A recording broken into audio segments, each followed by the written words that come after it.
Hi, everybody. I feel like my head is cut off by that black bar. Sit lower. Switch spots with me real quick. Shit. Hey everybody, so I hope you can, you know what, let's speak louder. Shall we speak louder? Hi guys, we hope you enjoyed your little sneak peek, the sort of Try before you buy. Not sponsored. Hashtag not spons. Not sponsored. Of going to Hogsmeade, which is the Wizarding World of Harry Potter at Universal Hollywood. I still have my dark mark. I don't know if you can see it, but I mean, like, Voldemort pride. if you want a better look at her Voldemort, check out her Instagram. Instagram. It's shameless. Shameless self-promotion. So, Hashtag shameless self-promotion. So anyway, we just want to help you guys out by giving you a little extra information so that you know what to expect and what you should or shouldn't spend your money on, because there were some things that were just disgusting. When you first walk in, they have the train.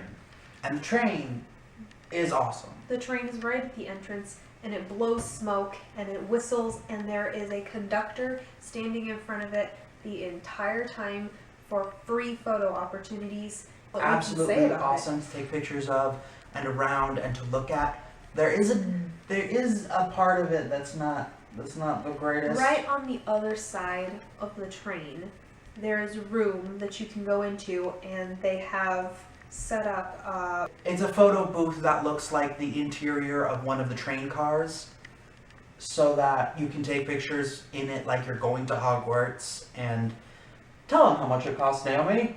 $30. It is $30 to get your picture taken inside the train, and $7 for every additional photograph that you want to take inside the train. So if your first shot comes out like this, you better shell out $7 more for another one. We didn't do that because we don't have $30 whatever to spend on being on the inside of the train, but the outside of the train is free. And again, if you are looking for the full experience and you want to get all the pictures and stuff, If money is no object and you really want to be a Hogwarts student, then pretty much, you know, do the thing. and I'm Live sure your life. you look fantastic with all your robes and your wand that you just bought for $55. And at the end of the day, you can get into your solid gold Lamborghini and drive home. There's free photo opportunities on the outside of the train. There's And free photo opportunities basically throughout the entire thing, Yeah, because everything is photo worthy. Yes, exactly. And they have performers with singing frogs, and they have the Beauxbatons Academy and the Durmstrang Academy. Is that how you say it? Durmstrang? I don't recall. I promise you I read all the books. I swear to God, I read them all. Did you film that performance? Yes. You did? Yes. Oh, well then you would have seen it. Yes. So. We'll probably have to cut this part out too. We probably will. That's where we're cutting things out. I have to poop Do you? a little bit. We'll wait until the end of the video at least. Probably the best part about this part of the park and all of Universal is that it was completely immersive. Yeah, the whole staff was on board with this. They were having fun with it. Every time you would buy anything, they'd be like, oh, muggle money. I mean, at some point, I lost her. She has a moose on her back. It was fun. So the staff is really great. There's a lot of attention to detail. They even painted the owl poop. I mean, it's completely immersive. They try really hard to make it look film ready, which makes sense because they're Universal Studios, but that is a big goal that they have. It's a very nice place to look at. And something that really helped with the whole immersive experience, everyone dressed up. We dressed up because we're weird, but I was fully expecting to go to Hogsmeade and see a bunch of people in like shorts and Hawaiian shirts with fanny packs and socks and sandals. And which there were a couple, but for the most part, people definitely dressed, cosplayed. Yeah. Even, and it was totally okay. The food, we're going to talk about that as also being a part of the immersive experience because they made the food very English. Yeah.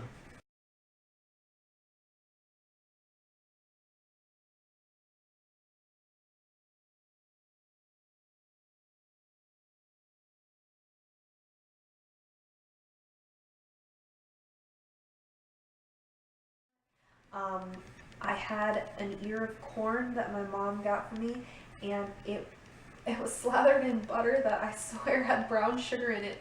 It was very, very sweet. Do you do that in England? Is that a thing you guys do? Somebody Dan and Phil, tell us. That was at the Three Broomsticks, which has gotten mad rave reviews. Is that something the young kids say? Mad rave? I don't know. It got good It was reviews. on fleek.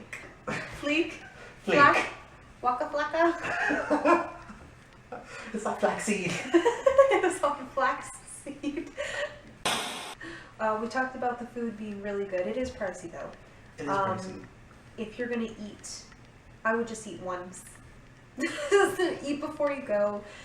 Eat once at the Three Broomsticks because it is really nice looking inside. It's less for the food there and more for the experience. If you are vegan or if you have food allergies or anything, they're probably not going to have options for you. If you're vegetarian, they have macaroni and cheese and they have soup. But nothing, I think, in all of Universal Studios is certified to be vegan, or they don't promise anything is actually vegan. So I would bring my own food. And then there's Hogshead Pub. What's it called? Boar's Head? Boar's Head. Boar's Head. Pig Pub. Miss Piggy's Pub. Some kind of, that's Disney. Now we're gonna get flagged. The pub is attached, and you can get ale and stuff. And I don't know. I don't drink, but I'm sure it's perfectly. I'm sure good. it's lovely. Beverages. There are 2 beverages that you can get that are specific to Harry Potter. They've got Gilly water, but that's just water, so we're not going to count that. Just because it's called Gilly water doesn't make it special. Anyway, there are 2. The one that everyone thinks of first is Butterbeer. Good. Very good. It's about $5. You get it in a plastic little cup. If you want like a permanent, not throwaway plastic cup, they have those. They look like this. They're not very big. And do not be fooled, we did not pay for this. I did not pay for this. We are cheap. I found this in a Planters. They didn't want to keep the $15 mug they paid for, so I took it, as disgusting as that is, and I washed it when I got home so that I could have a free souvenir, and so I have kept that. But you probably won't be lucky enough to find one of these, or maybe you're just not gross enough to take one if you do. And the other drink, avoid it. Avoid it like the plague. The other drink everyone thinks of is Pumpkin juice. Pumpkin juice is not good, don't buy It it. This is not pumpkin juice. It is so adorable. It tricks you into wanting to get it. You see, this, they even put a little pumpkin on the top of the cap. I'm holding it. Snapped. It's the cutest says pumpkin bottle. Water, apple juice concentrate, puree of pumpkin, apricot puree, sugar, natural, artificial flavor, citric acid. So it Now, sounds pretty good. Why sugar is not the first ingredient listed is beyond me, because that's all you're gonna taste. Now guys, when I tell you that I can't drink it, that says something. His blood tastes good on pancakes. It does. Futurama hashtag. It is ungodly sweet. It is got like pumpkin spice in there that tastes grainy, and it doesn't add to the flavor at all. The pumpkin is like an aftertaste. It's not even. It's like the pumpkin and the apple juice are fighting each other.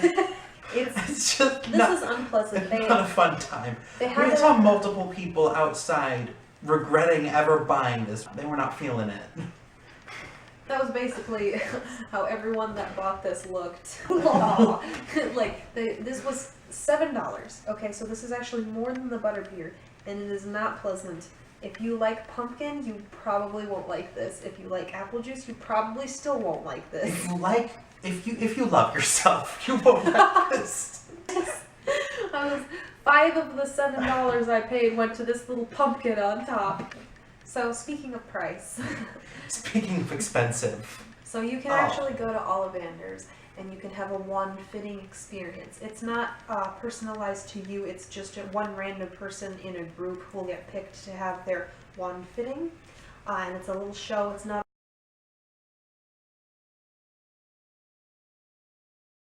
You'll be like, who is floofing up in a butterfuck flap or whatever. I mean, there were characters that I don't remember. I read all the books. I have no idea who these people are, and they have their wands in there. But they had his wand. They have everybody's wand, but they also have the generic ones. So if you want a wand that you feel like it's yours, and it's not like you're like you're borrowing someone else's. Yeah.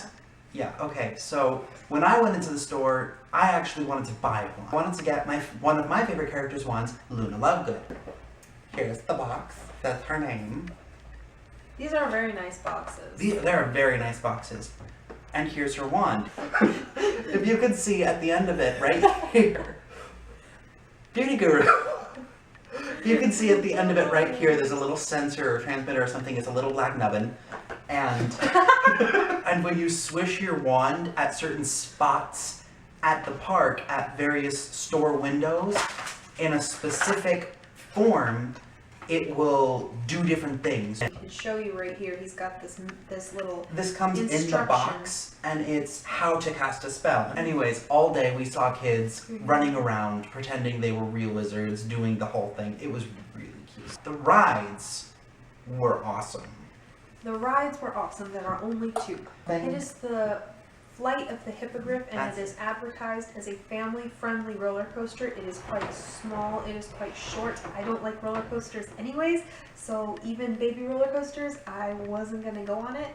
She's extreme, guys. I'm super extreme. Or whatever. Roller coaster. However, so many people that go to Universal Studios have children that enjoy Harry Potter, and these children want to be able to go on rides, and this is a family-friendly roller coaster, so if you are older and you're taking your kids, and they're not big enough, it's a good option for you. Yeah, the one other ride was called something, and I forget it every single time. Hogwarts, Harry something. It was cute, is the point. Harry's Amazing Hogwarts Adventure. I was a really long name. It was a long day, guys. We did a lot of things. We went a lot of places. I walked 14,365 steps. My phone counts how many steps I took. 5 times that day it said, "You have walked the most you have ever walked in your entire life." I thought you were making I was tired.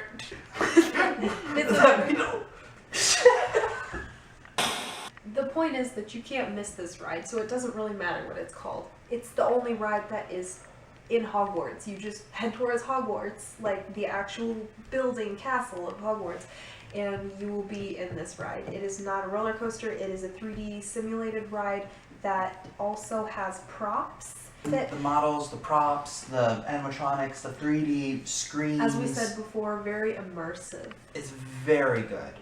And the line is fantastic, and they always have chicken exits. So if you're the kind of person that doesn't like slightly more intense 3D rides, you can back out at the last second. It is really worth going through the whole line, though. You go through all of Hogwarts. The first thing you see is the entrance to Dumbledore's office, and it's all uplit, and it looks really cool. And as you go through, it's like you're going through the corridors of Hogwarts. You go through Dumbledore's office. You go through the Gryffindor common room. Where you're heading towards is the Room of Requirement. You go through the Defense Against the Dark Arts classroom, and Harry and Ron and Hermione all talk to you. And Ron makes it snow at one point even, and snow falls down. It's very, very cool. And when you get to the Room of Requirement, that is when they board you on the ride. It is like a 4-seat bench. If you've ever been on Soaring Over California or anything like similar to that, you've got... it's got this big thing that goes... and it's got this... It's called a seat belt. Whatever. It's got a belt that goes over you, and you go through the Room of Requirement, and it's all mirrored, and they have floating candles in the sky, and your seat sits on like an arm, and it moves you like this. So if that doesn't sound like something that you can handle, then chicken out at the last minute. No one will judge you. Bags are not allowed on the ride, okay? No bags are allowed on the ride. I would recommend that you listen to them, and you put your wallet, and you put your iPod, you put your phone, and you put all your valuables in your bag, and they make you put it in a locker, which is fingerprint secured, I guess is the phrase for it. Fingerprint identification, so it's very safe. But when I was on the ride, my friend almost lost his iPod and his cell phone because they both just jerked out of his pocket. This ride does jerk you back and forth. They don't want you to lose something. If you lose it, it's gone. You can't go down into the mechanics and find your stuff. That's just not how it works. It's gonna be gone forever. So, highly recommend using those lockers. Okay. So I think we pretty much went over everything. This is definitely a fantastic addition to Universal Parks. Like, Universal Studios is gonna make a lot of money. Oh my god. Well, we hope you enjoyed that. Go ahead. We hope you enjoyed our ramblings at the end of this video, so we hope my pooping helped. Don't eat a whole bowl of cherries and expect to be fine. What? Disgusting. We hope you enjoyed our little talk and that we enlightened you. Have a good day. We hope to see you at the Wizarding World of Harry Potter. Outro!